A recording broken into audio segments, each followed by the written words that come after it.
Tony, you need no introduction. Everybody knows you. And here we've been waiting with bated breath to hear your words. And of course, what we would like to do is to plunge right in. Okay. I want to know from you, what do you feel is most important for us to recognize about Asperger versus autism? How would you define the difference? What's the most important aspect of it that you want to give to us? Can we come at that first? Is that possible? Okay. Yeah, you raise a very interesting question. I see what we call autism spectrum disorders as a continuum, a little bit like the continuum of visual impairment, from those who are blind to those like me who need glasses. Now, technically, I have just made myself Asperger's.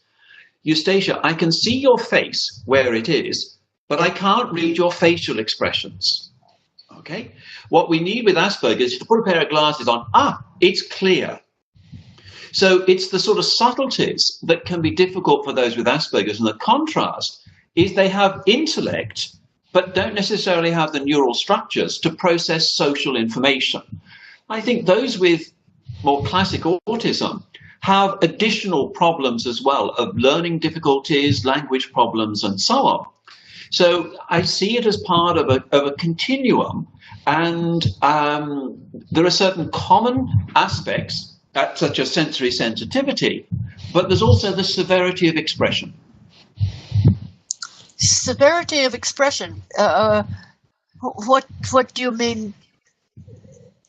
Fill me out. Okay, it means that in what we call sort of classic Leo Kanner's autism, all the characteristics are to a much stronger degree. Okay, there's just more. Okay, it's to a lesser degree. And what's interesting from my perspective, which I think people need to start to explore, is yes, I'm involved with diagnosis, but I'm actually becoming involved with undiagnosis. That is, if you look at the severity of expression that's needed for a diagnosis, I sometimes see teenagers and adults who, with early intervention and support, are now technically within the normal range. So there are certain families and individuals that I see that I say, you are now sub-threshold. If you walked in today and we assess the degree of ASD features, you wouldn't have enough for a diagnosis. So I'm seeing some that progress out of Aspergers syndrome. That's fascinating. And that's wonderfully encouraging. Do you think they've had to learn it by rote? Do you think they've begun? See, what I keep wondering is, does the neurology grow? Because, yes you're saying. I think so. It's like completing a 5,000-piece jigsaw puzzle, that eventually you get an idea of where all the pieces fit, and then very quickly it all fits together. What I do is I look at what has been the predictor of successful outcome. There are a number of features. The first is support and acceptance from a parent. So, in other words, to feel that you are valued and loved for who you are, which gives you the inner strength to go ahead and do what you need to do. I think that's very important. Oh, I think too. Yeah, I think Kathy Lord has spoken of this because she's been troubled by where she has run into severe autism. You must love your child just the way they are. If you give the child the message that they could be improved, that's not a comfortable message. That makes a child feel that they're not living up to what they're supposed to be. Yes, I think the child feels, I never met your expectations and I'm a failure. Yes. And that can either make them depressed or angry, which actually adds to the autistic behaviors. Yes, it does. But another thing that I've looked at as successful is to have, at some stage in childhood, a friend. That is someone who's outside the family, accepts you. Now, that friendship may only last a few months or maybe a few years, but it is just to feel that somebody did accept you and value you because it was their choice rather than they were a paid therapist. I think you're absolutely right. I think of Temple when she was a little girl. She got accepted into the neighborhood because she was fun, because she had good ideas, because she made kites for everybody.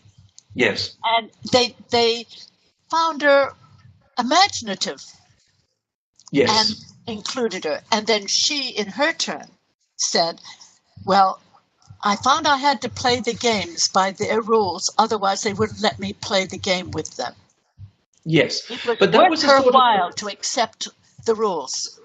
Yeah. And I think that the third dimension is the personality of the person themselves. Who is the person with ASD?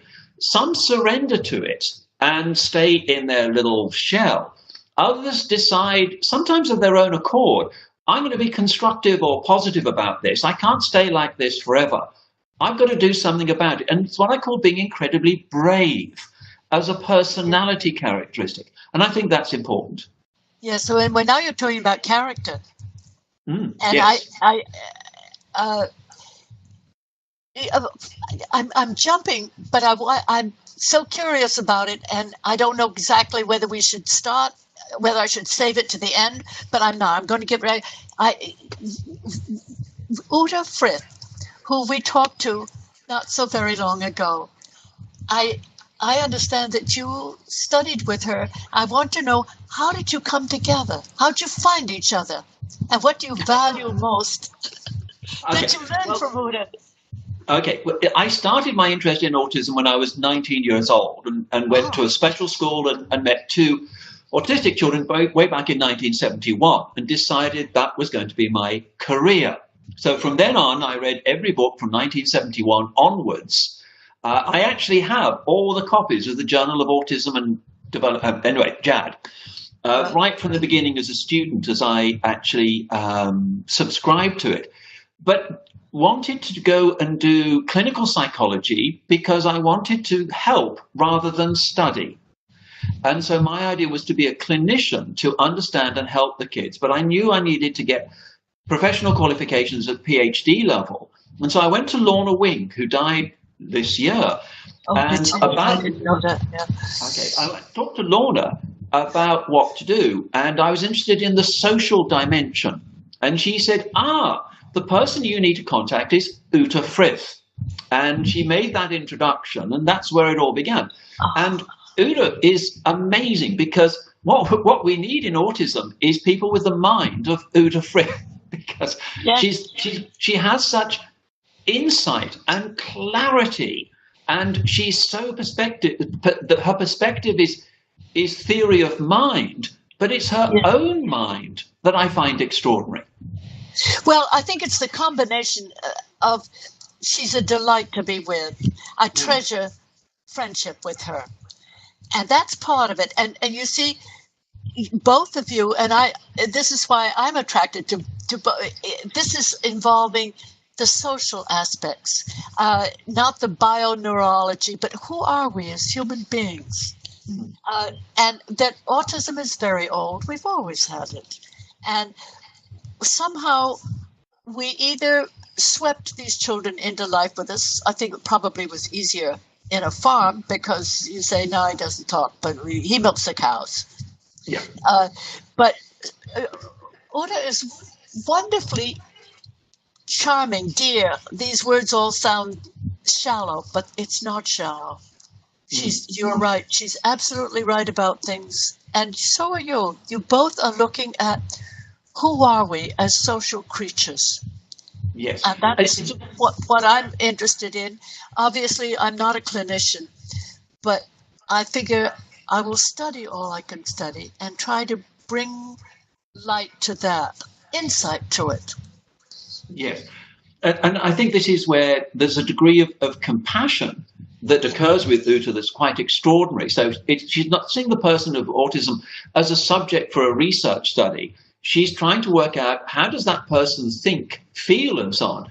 And this is where I think we've explored the social, but I think we also need to explore the personality and the feelings of that person. And I found many with autism spectrum disorders are incredibly kind people, actually. Once they know you've got a problem, they can be great in helping you. That's an interesting point. Because you see, I find it's a lot of times it's the mothers that I'm talking to, and they're having a struggle. So I identify with their struggle because I had my struggle. So I know the road they've traveled. And autism throws the family off, and therefore they cannot be the people they think they are. I see that. I keep saying a baby needs a mother to know she's a baby, but a mother needs a baby to know she's a mother. Yes. And if my child does not know who I am, who am I? That's what I keep running into, which is social and is also character. Some people can come through it. Some people are collapsing under it. Okay. I think you broached a topic that I think needs to be explored further, and that is the effect of having a child with ASD, Asperger's in particular, on the mother.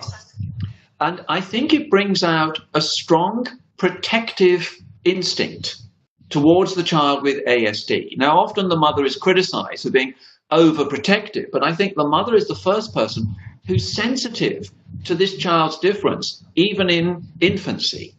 And I think what's occurring is that changes the mother's perception and interaction with the child, seeing things that others don't see, but then supporting that person.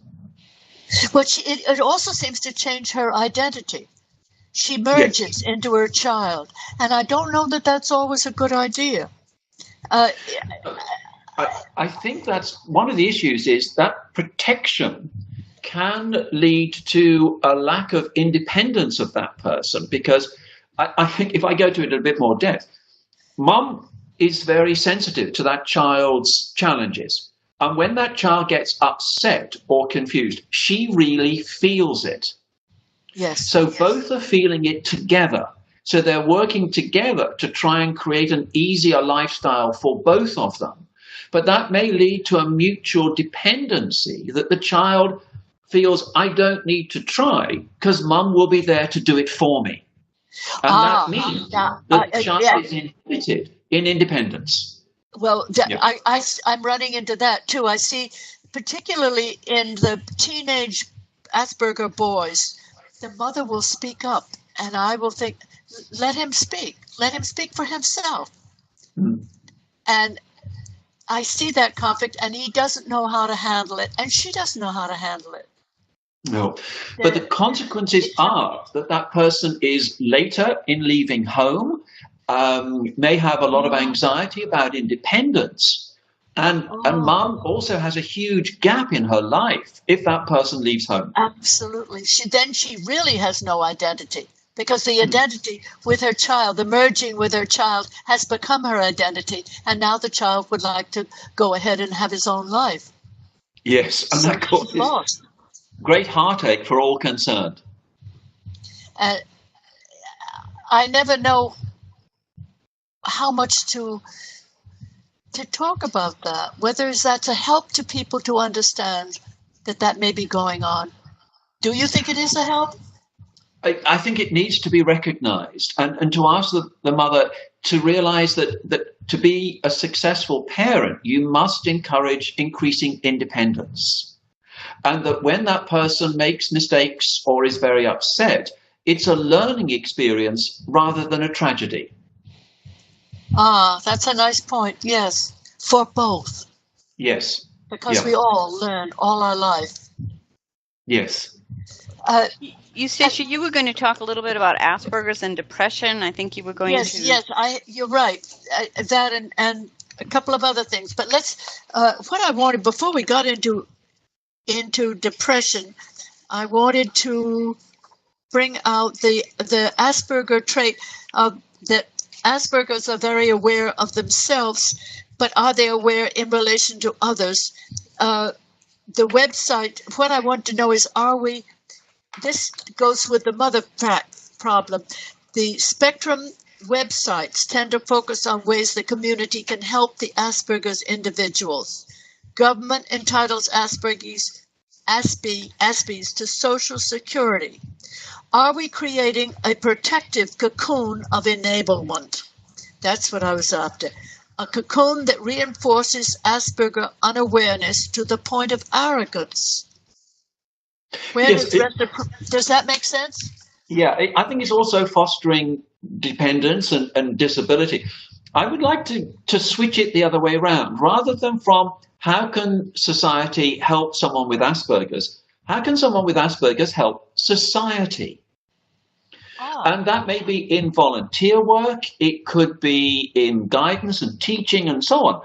And that builds the person with Asperger's self-esteem and self-value. It's one of the wonderful antidotes to depression.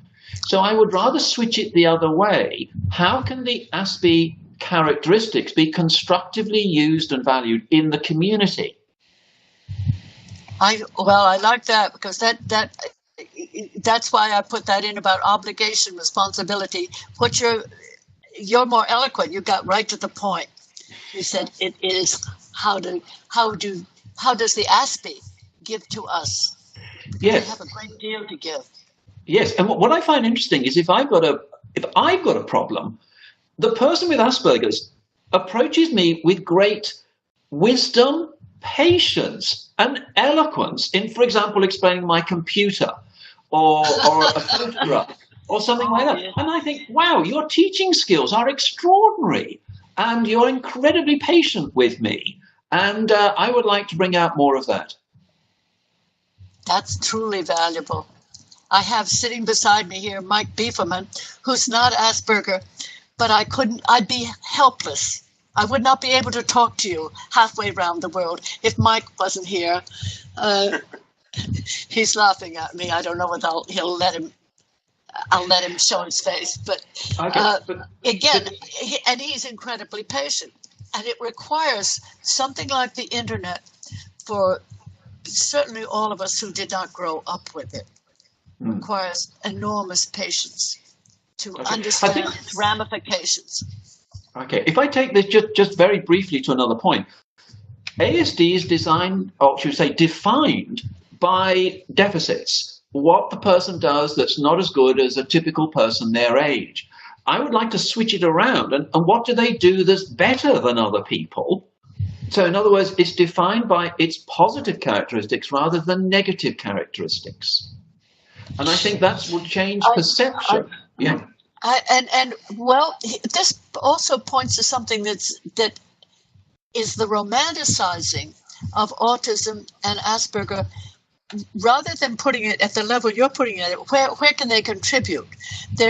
People are acting as though they have some extraordinary gift that's beyond all the rest of us poor, humble human beings. And it distorts the picture, because then mothers say to me, well, where's the gift for my child? Yeah. And they're not able to look at the level that you're talking about. They're pushing it to an extreme. Yes, in other words, my child has autism. What's his savant characteristic going to be? Yes. And I say, what we need to do is just look at that, the person's profile of abilities, strengths and weaknesses, so it's balanced. But I also want to explore as a clinician their personality. Who are they underneath the ASD? Who would they have been if they didn't have ASD? And some of the kids would have been quite cheeky and mischievous. And other kids would have been very angelic. But that characteristic is still there. Well, it gives them a kind of maturity. That's what you're pointing out. Yeah. Because they've had to struggle consciously, while the rest of us can talk to each other without having to think about it. They've had to think about it.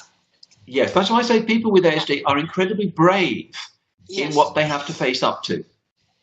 But the fact that they do face up to it means highly intelligent. Yes, and a tenacity, which is extraordinary. Yes. Now,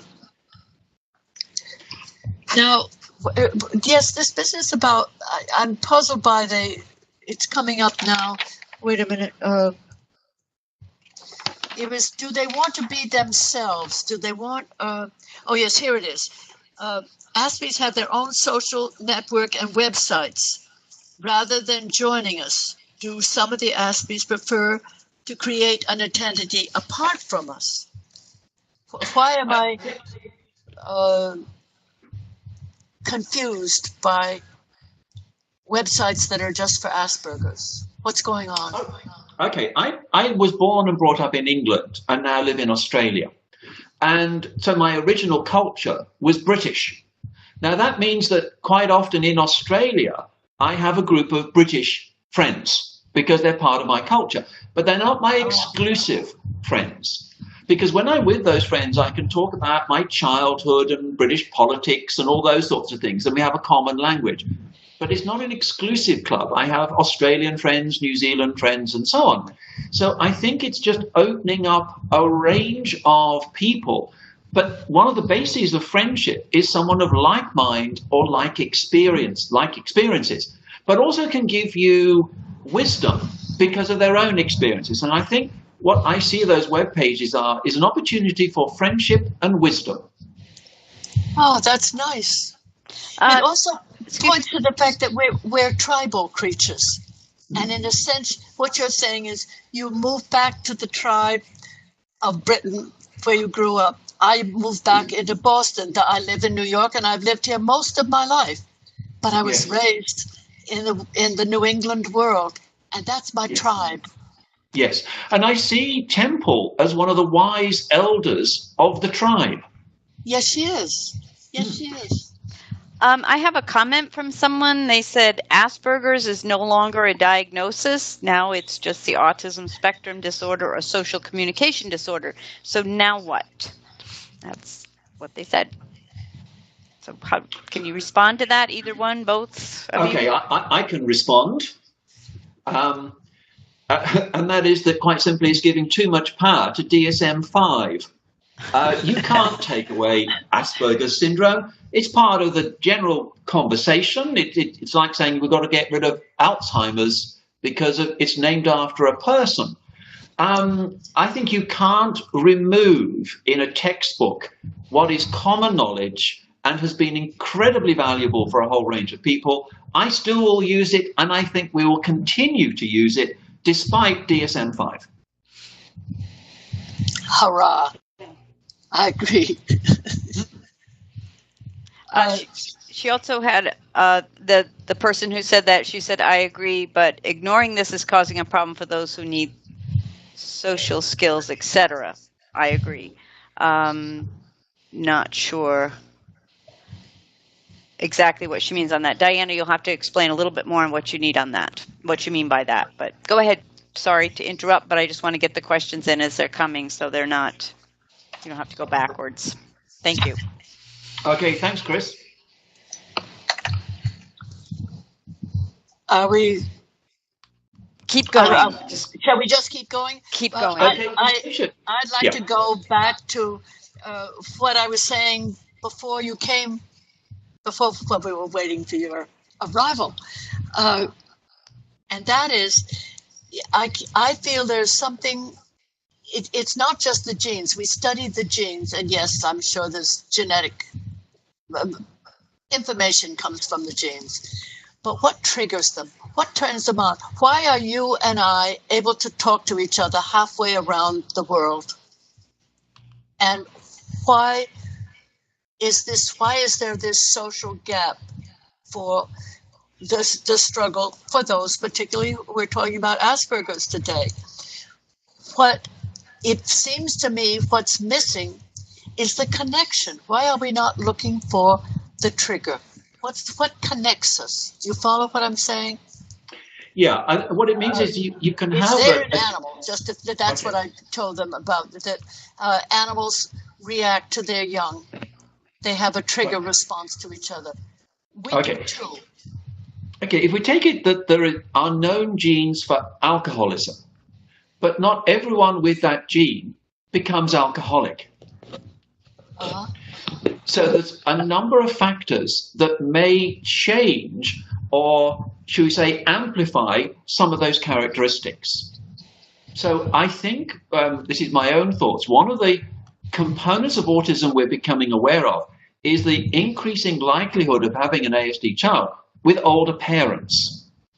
Yes. And so I think a part reason why we have more ASD kids is people are delaying having children. Yes, you're not the only And I one. think I've said that. so one of the factors is parental age is a factor. There's also in modern society a huge increase in not only diabetes, but also eczema and a whole range of conditions that are much more common than they ever used to be. So there's something about our modern society that maybe triggers for ASD that trigger off the characteristics in those with the genetic predisposition. So I think it's something we need to explore, but I think it's something that must be explored. Well, and maybe I'm not being clear. What I'm talking about is the response that's taking place between the two of us right now, and it seems to be where it's most difficult for those on the spectrum in some degree. What is, and we can see that it's in animal life. And it must be, therefore, in our life. But it seems to be missing, or it's incomplete. That's what I'm. What is leaving it incomplete? Why are we not looking for that connection? Well, Eustacia, I think you ought to be the person handing out the money for the research grants, because I think that's what you need to do. Why is it not being complete? If I go back to what I said earlier, for some people, it does become complete and they are able to solve the social puzzle. But what I find that when they do, they use an enormous amount of emotional and mental energy, which we don't give them credit for their social success. I agree. So there are two ways to acquire a skill, intuition or instruction. And I think what happens is that you say it may be an incomplete neural structure that may be completed by guidance and support, but there is still a lot of effort that goes into that socializing. And the closer you are to that success, the higher the expectations. And so I see some with Asperger's who can be a life and soul of the party for several hours, but at the end of that have the equivalent of a social migraine, and the next day is an absolute wipeout. So that they've achieved it, but by a different pathway that's involved a lot of other parts of the brain taking over those skills. It's exhausting. It is exhausting, and this, I think, is very typical of little children when they first start school, middle school, talking about. And the teacher would say, well, he was wonderful all day at school. Well, he comes home, he's exhausted, and he falls apart. Yes. And it lands on the family, and the family said, well, he can't, they can't believe that their child was just fine all day in school. Yes. Maybe not the life of the party, but certainly contributing to the whole day at school. Yes. I think what we tend not to do as adults is recognize how challenging social situations are to children in general. Yes. Because there is so much going on that is language processing, facial expressions, body language, social conventions, and also learning. No wonder kids are exhausted after a school day, but especially with the social side. Yes, I think so. And now you're bringing up something that I don't know how to parse yet. That is our culture. We have now the internet culture, what you and I are using right now, which is miraculous. And you have to remember, I grew up when we didn't have television. And the miracle of television, yes, which you grew up with. Yeah. This is the extraordinary changes. And the fact that you can Google anything and get an answer has led people to feeling that there are answers. And it's resulted, there are aspects of our culture that are complicated and shallow as a result. And I'm curious about how does that affect us? How does it affect our young? How does it affect the way we look at our young? Probably all our young. And what are they? What's the world they're growing into? I think that a lot of Asperger kids are very good at the computer, probably better than most of us. But it's not a life. You cannot make virtual reality is not reality. Okay. Can I take that? Yes, I think that's a society issue we need to cover. But if I take that to Asperger's, when you're on the computer, you are not in physical contact with someone. If you want to stop the conversation, you can just say the line was down rather than I don't want to talk to you, go away. And often it can be typing, not talking. And so you don't have the major difficulties that you have. I say sometimes on the internet, if you've got Asperger's, you found the cure. Because you don't have to worry about what clothes you wear, and you can exchange pure information. And so for many, it becomes addictive. And my concern here is the amount of time they're spending. So, for example, some with Asperger's who may not like who they are and have a negative view of themselves can create an avatar or an alternative personality on the computer that is so intoxicatingly enjoyable, it becomes addictive. And so I see those with Asperger's who are trying to socialize, but their view is, I don't need to because I've got all my needs met in front of a screen. And I think that's spreading over into everybody, because I get on the elevator here in the apartment where I live, and we used to say good morning to each other. Now everybody's got a little gadget in their hand, and they're tweaking it and poking it and maybe listening to something. We're none of us in the present moment in the way we used to be. And when I talk to elementary school teachers today, they often say children of today are more socially immature than they were years ago at the same age. Interesting. Because they've not spent so much time socializing with each other. And so they don't know how to socialize with each other. No. That also brings up the problem of special classes. Temple was mainstreamed by 5. She had a teacher. She couldn't speak when she was 2, when I first took her to the doctor, and he recommended speech lessons.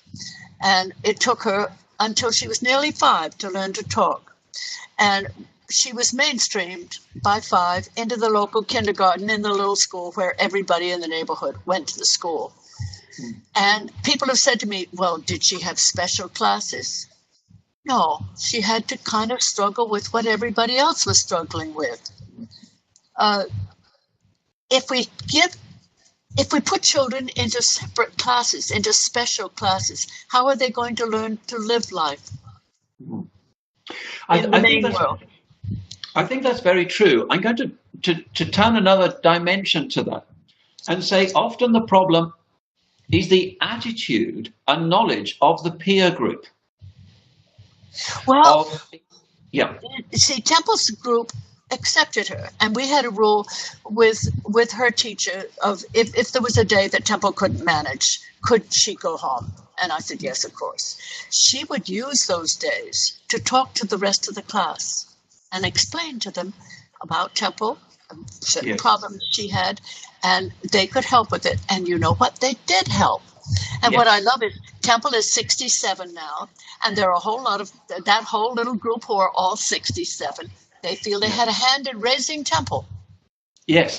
And I think it's that commitment to the person rather than rejection is crucial for success in social integration in an ordinary classroom. So it's not just can the curriculum be modified. My view is, are the children understanding and accepting and encouraging of that child? And that's the crucial, I think, ingredients for success. Yes. And I think they do. I don't think children judge. I think they learn to judge as they learn a lot of other things. Yes. How do you get... You see, that works best in private schools. And my contention is, I think that private schools are going to have to lead the way in presenting new ways of looking at education, getting us out of the educational rut we're in right now. Yeah, and I think so. We need to. Yes. They will come from private schools. Well, I think schools that have the greater flexibility to do that. Well, that's it. The private school has more flexibility. Yeah. And can therefore reach out and establish better ways of teaching all children. Yes. I'm going to jump in here. Oh, yes. Just about schools, and because I do a lot of work in schools, as you do, Tony, and I think coaching the teachers in the moment is where it's really crucial. I worked with a little boy with cerebral palsy, and he was blind, and the teacher had a rule that when she said change, everybody had to get to the next place in 2 minutes. And I said, no, he can't do that. There's no way he can get there in 2 minutes. And she said, well, then it won't work. And I said, everybody needs to learn to wait for him, because it's okay to wait for people. And so you just had to coach her in the moment and say, that's unreasonable. You're just not going to wait for someone. If someone's struggling to get to the bus, you're just going to say, sorry, the bus has got to go. You need to learn to wait. It's okay to wait for someone. So I think being in the moment with teachers, and we don't have enough people going out and doing that, walking into a classroom and really coaching teachers in the moment. That's it. We just wanted to throw that in. Yes, I think it's very important, and issues of courtesy and understanding too. Now, I think we were going to talk a little bit about depression. Was that one of the topics to cover? Yes, it's on the list, yes. Can you talk about it? What's up? Okay, I would like to talk about it because I see it's difficult enough coping with ASD, but one of the problems can be depression. And when I start to explore this, I find those with ASD have great difficulty expressing their inner thoughts and feelings, self-reflection. And when they're very down, I try and work out what's going through their mind when they are feeling so down. And when I find out, I find that it's not what parents have said or done or teachers have said or done. It's the peer group can lay the seeds for subsequent depression, of low self-esteem. In some ways you're defective, etc. And when the kids are very young, they then start to believe that. For example, many with ASD value intelligence very highly. And the other kids will know that's your sensitive point, making a mistake. So when you make a mistake, they'll say, oh, you're stupid. But of course, subsequently, if you make a mistake, it proves they were right. So I'm very concerned about the attitude of others in creating a sense of depression. And so I have people with Asperger's who are so depressed they can't get out of their bedroom, they can't have the initiative to do various things because of that deep depression. And that's what I want to explore more about in the future. How much is that in the culture? We have a culture that's very violent right now. And we have movies, video games, television that cheers on violence of one form or another. And what you're suggesting, what leaps to my mind when you're doing this, that's a verbal violence on another person. It is. And in modern society, violence, well, when Temple was a child, it was the usual cowboy movies. And when you were shot, you just fell down. But there wasn't all the carnage that is shown today, which kids will pick up very early on. And it's almost sort of legitimizing that the words are not significant, when in fact they are highly significant in developing self-esteem. And many with ASD feel that they're not different, they're defective in some way. And so I try and work in encouraging their self-belief. How do you help them get out of it? Well, there are a number of ways. Well, for example, if there's comments by the other kids, we call those poisonous thoughts. So we look for an antidote to a poisonous thought. But another thing we actually find is incredibly valuable in alleviating depression is physical exercise. But many with ASD like sedentary activities. And that's not good. They're often clumsy, so they don't engage in sporting activities. They're not so good at team sport, so at lunchtime they may not be involved with that. So we find that the most effective actual treatment for depression is not Prozac, it's not psychotherapy, it's physical exercise. Oh, I agree. I think we all experience that. Get up, move around. Yeah. Our brains work better that way. And I think you just said, Eustacia, an important point. The brain works better. So I explained to the guys, it'll make you happier, but it'll also make you smarter. Yes. And that will make you happier. Yes, exactly. So I think it's really looking at the life experiences of the person. We define ASD, but it's the person traveling through life, and the experiences that they have may determine their degree of success, perhaps sometimes more so than the depth of ASD. That's a lovely thought. I am still troubled by our culture. And particularly for the teenagers, teenage boys. How do they handle themselves? How do they handle themselves with girls? Eustacia, excuse me, this is a great way you're going, but I did have a question, and it's someone, Brian Clark asked this question. He wanted to know, how do you feel about the idea of schools having a particular day or a comprehensive lesson centered around a variety of disabilities? And they often do that in schools, and that would be interested in what Tony thought about that, where the whole school spends a day experiencing different disabilities. Do you think that that we make, this person wants to know, make significant improvements in children's social interactions with those with ASD if they did that type of activity?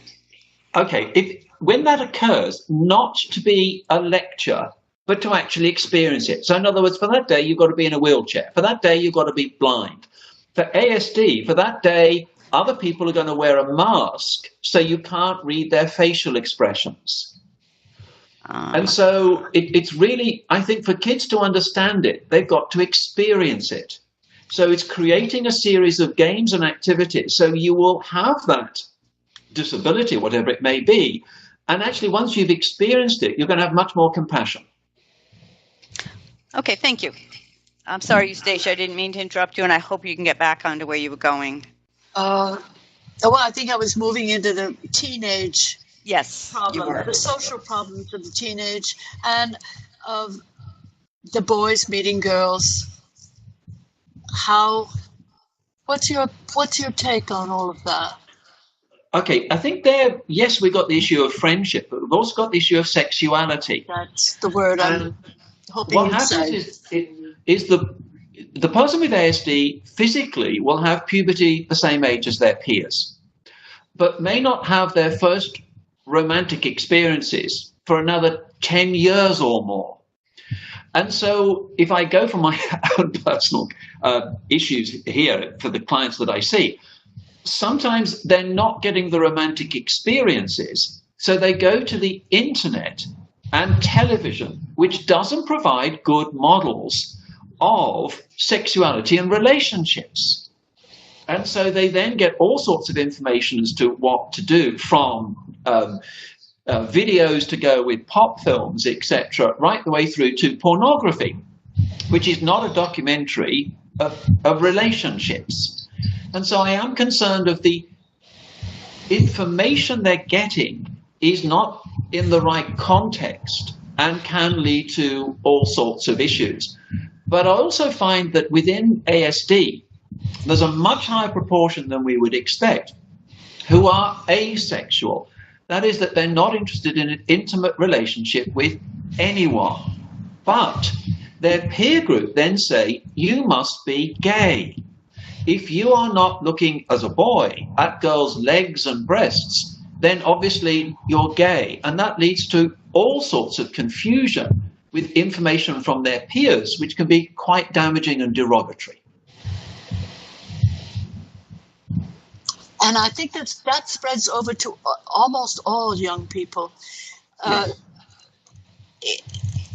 we, again, along with the violence in our culture, we have a sexual culture. And it's confusing. It's funny, as you were saying that, I thought of long ago when I was in college. I remember studying under Erik Erikson, and he was talking about identity. And I had gone back to college later in years, so I was older than the other students. And Erikson made a point of always going to any of the groups.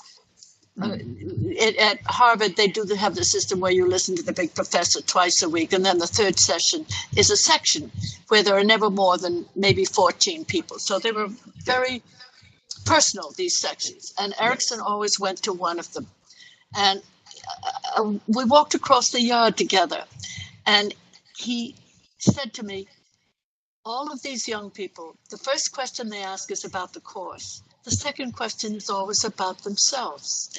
And part of it is just what you're describing. They haven't yet grown up into their identity. And they're trying for intimacy. And it may not be the right way to be trying for it.